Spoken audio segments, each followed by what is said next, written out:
The phone rang 3 times. On the illuminated screen, a single name flashed. Harry. King Charles looked at it.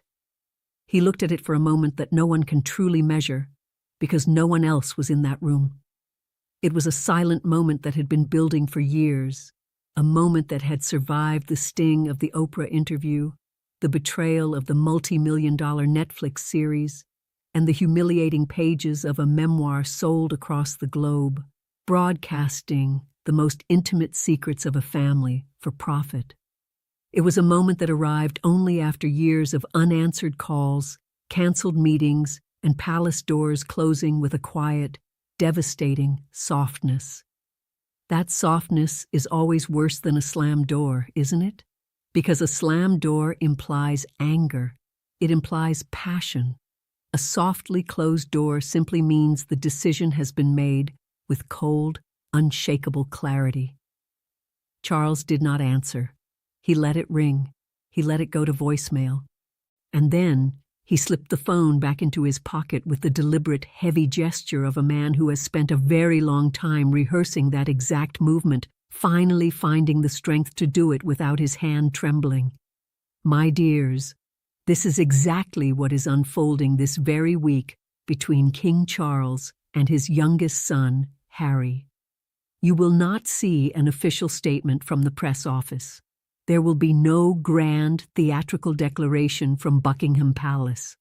There isn't the kind of cinematic screaming match that Hollywood uses to depict the moment a father finally decides he simply cannot endure anymore. No, there is something much more permanent and infinitely sadder than all of that. There is silence. The deafening silence of a man who loved his boy deeply and who has come to the shattering conclusion, after years of agonizing effort, that love alone is not enough to save what remains of this relationship. The gates of Buckingham Palace are now closed to Harry, not just pushed shut, locked. Ladies, if you care about this channel, if these stories resonate in your heart the way they do in mine, please hit the like button right now and subscribe if you haven't already. Because what I am going to share with you today isn't just a piece of royal gossip.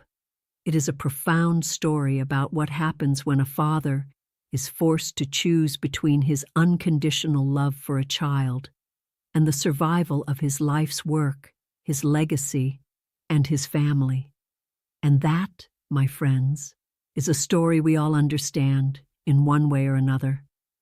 We know what it means to build a family, and we know the unique agony of watching it fracture. Let us go back to the beginning. Let us look at Charles and Harry before the darkness set in. Because to truly grasp the monumental weight of what is happening right now, we must understand what was lost. Charles and Harry shared a bond that Charles and William simply never had in the same way. It was a mutual understanding born from a very dark, shared place. They both suffered immensely because of Diana. They both lived, from the inside out, the utter destruction of a marriage that the entire world was watching and judging. They both carried the crushing weight of an institution that simply did not know how to articulate its own wounds. William processed that immense grief by molding himself into the perfect heir, the man of unyielding duty, discipline, and stoicism. But Harry? Harry processed his pain by becoming the rebel, the boy who broke the rules, the young man who desperately needed more overt verbal affection than the ancient walls of the monarchy knew how to give. And Charles, who himself never learned from his own parents how to openly demonstrate love, tried in his own quiet way. He was there for the moments that mattered. He fiercely defended Harry when the British tabloids tore him apart. He swallowed his pride and kept silent when Harry made the reckless mistakes of a young man who didn't know how to handle extraordinary privilege and deep sorrow at the same time. Charles believed for years and years that this underlying connection was strong enough to weather any storm. He was wrong. Not because his fatherly love ran out, but because Harry made a choice. And when a grown man makes a choice, my dears, that choice carries consequences that all the love in the world cannot magically erase. Let us talk about what built this final, unbreakable wall around the king. Because it wasn't just one explosive argument, it was an accumulation, a relentless series of blows that landed one after another with such a sickening regularity that the pattern became utterly impossible to ignore. First, there was the Oprah interview. Charles sat in a quiet room and watched it in real time, just like the rest of us. He watched his son and his daughter-in-law sit in a lush California garden and paint his family, his life's devotion, as a cruel, racist institution that had callously abandoned Meghan in her darkest, most vulnerable hour. Charles listened to the unforgivable insinuations about the color of a baby's skin. He listened to his entire lineage being described as cold and indifferent. And Charles, a man who has spent decades being cast as the ultimate villain in the tragic narrative of Diana, a man who knows exactly how agonizing it is to be the bad guy in a story someone else is writing about your life, stayed silent. Because Charles has always chosen silence. It is his armor. It is the survival mechanism he inherited from a mother who believed that public displays of raw emotion were a luxury a reigning monarch simply could not afford. Then came Netflix, the documentary. Charles had to witness Harry and Meghan meticulously crafting their permanent narrative of victimhood, backed by the slick production and global reach of one of the most powerful media platforms on earth. The king watched as the most sacred private secrets of his family, moments that should have been locked away in the safe vault of family trust, were packaged and sold as binge-watchable entertainment for millions of strangers. And then came Spare. Spare was the point of no return. Spare was the exact moment King Charles understood that there were no boundaries left.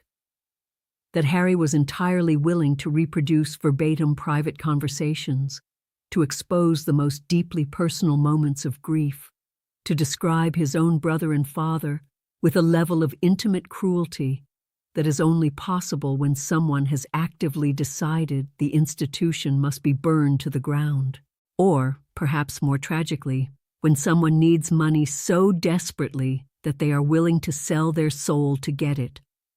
Spare sold millions of copies, and every single book sold was a ringing endorsement of their new business model. It proved that Windsor Secrets had a massive market value. It proved that Harry and Meghan had discovered how to turn Charles's family into a limitless ATM machine. That was the moment something shattered inside Charles, something delicate and vital that a father's love has not been able to put back together. We must also talk about William's role in this tragedy, because William is not the villain of this story, despite how desperately some PR spin doctors want to paint him as one. William is the son who stayed. He is the one who paid the heavy price of loyalty. He is the man who absorbed every televised attack, every printed revelation, every sneering interview, and still had to wake up, put on a suit, and step out into the public eye with his composure flawlessly intact, while quietly burning with the rage of a man watching his beloved family be repeatedly stabbed in the back by a brother he once loved more than life itself. For years, William has been telling his father the harsh truths that Charles was too broken-hearted to hear, not with malice, but with the painful clarity of a future king who understands that duty must sometimes crush personal desire. "Papa, you have to choose," he warned him. "You cannot leave the door cracked open while Harry uses it to throw grenades at us from the outside. You cannot keep hoping he will change when every single action proves he will not. You cannot protect the crown I am going to inherit if you let your guilt over Harry be the gaping wound that our enemies exploit. Charles listened to William for years without acting, because Charles is a father first, and kingship is a heavy, lonely second. And mothers and fathers, as we well know, do not lock their children out easily. But eventually, even the most forgiving parent has to open their eyes to the reality standing in front of them. That reality check arrived just weeks ago when Harry flew into London, and Charles flatly refused to see him. There was no polite excuse about a scheduling conflict. There was none of the velvet-gloved diplomacy the royal family usually uses to soften a blow. There was only a clear, unyielding decision. No. The palace doors will not open. The meeting will not take place. Harry flew all the way back to California without laying eyes on his father. Let that sink in for a moment, ladies. A son crossed an ocean. He breathed the same London air as his father, and his father decided that there were simply no words left to say. That is not a misunderstanding. That is not a busy calendar. That is a patriarch who has reached the absolute end of the road and who has finally found a way to communicate that finality without speaking a single word. So, what does this rupture actually mean in the cold, hard light of day? Because, my dears, there is a massive difference between emotional distance, which has existed for years, and the brutal, practical decisions that a permanent royal exile demands. What the insiders are whispering this week, the details leaking out from the most secure corridors of the palace, describe a shutdown on multiple devastating levels. Let's start with the money. The inheritance. Whatever Harry might have expected as the beloved second son of the reigning monarch is no longer guaranteed in the way it once was. The king has quietly reorganized his private affairs in a manner that insiders describe as a stark reflection of the current reality.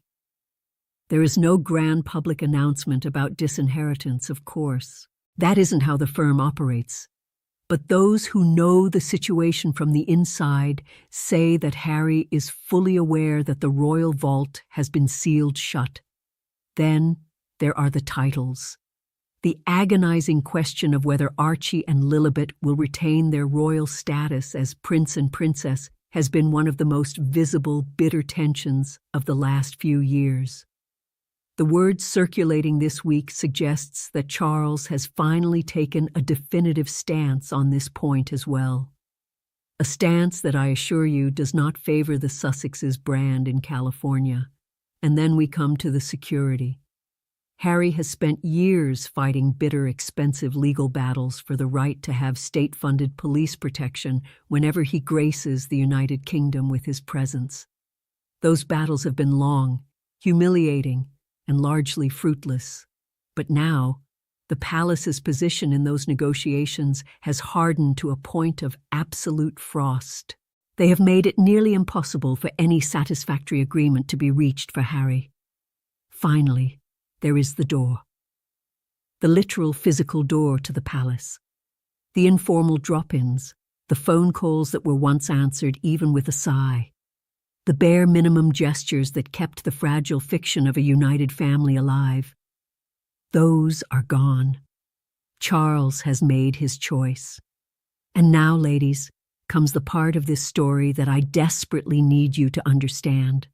The part that the flashy magazine headlines refuse to tell you because they have no room for real, human complexity. The part that I find the most heartbreaking of all. King Charles is not celebrating this decision. King Charles is grieving.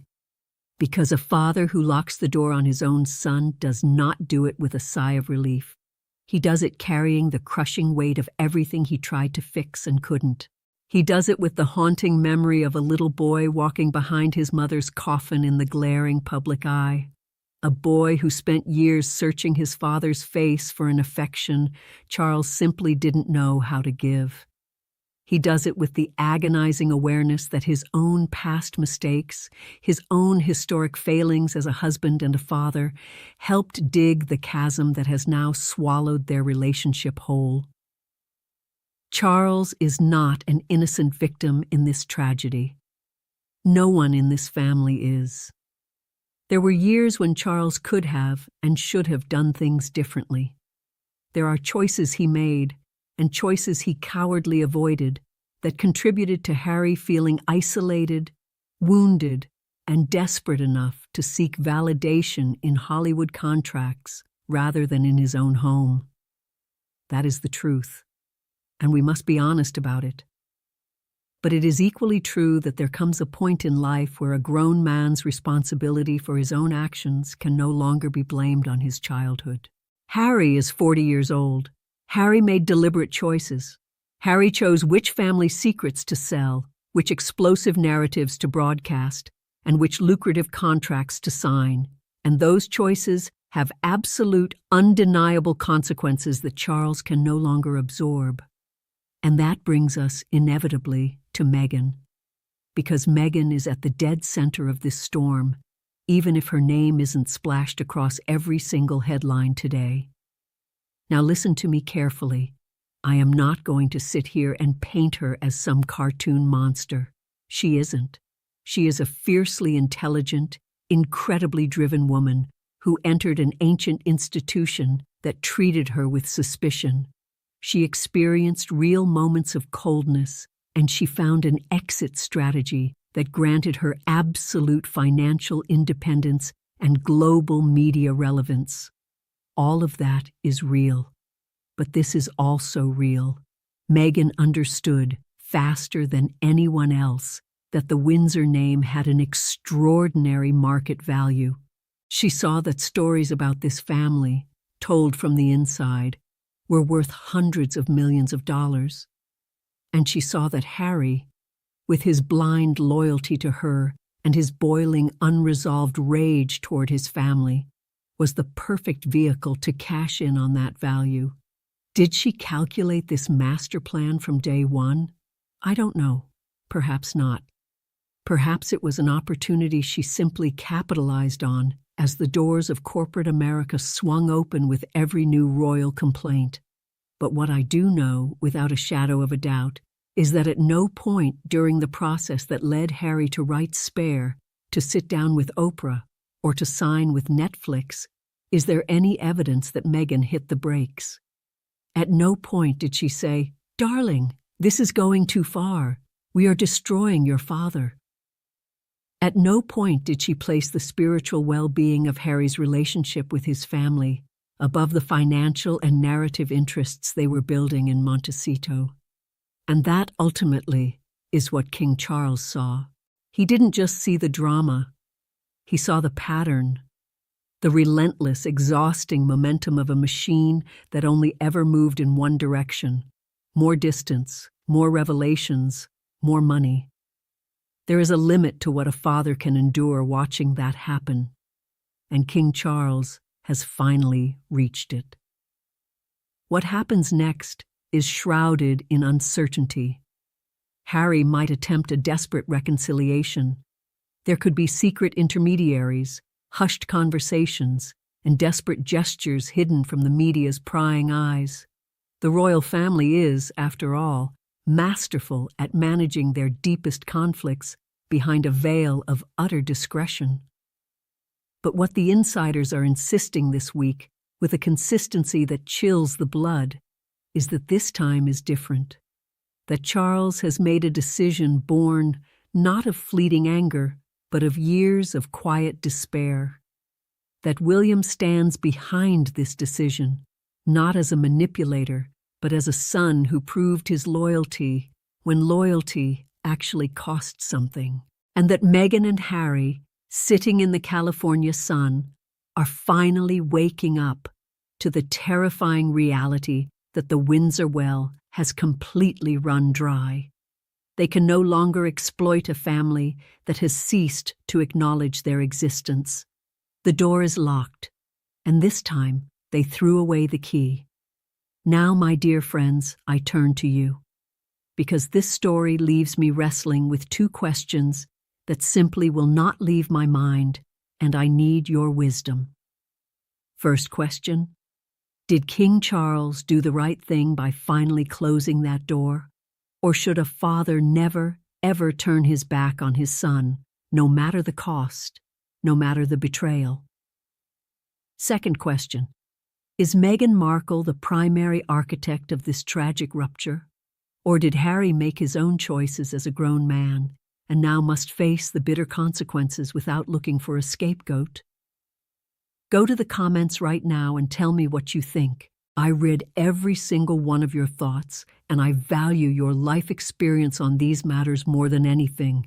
And if you haven't subscribed yet, do it right now, because next week we are going to uncover Harry's explosive reaction to this final, brutal rejection and the impossible choice he now has to make regarding his children's future. It is going to shake the palace to its core. Do not miss it. Take care of yourselves, my dears. A huge kiss to you all, and I will see you very soon.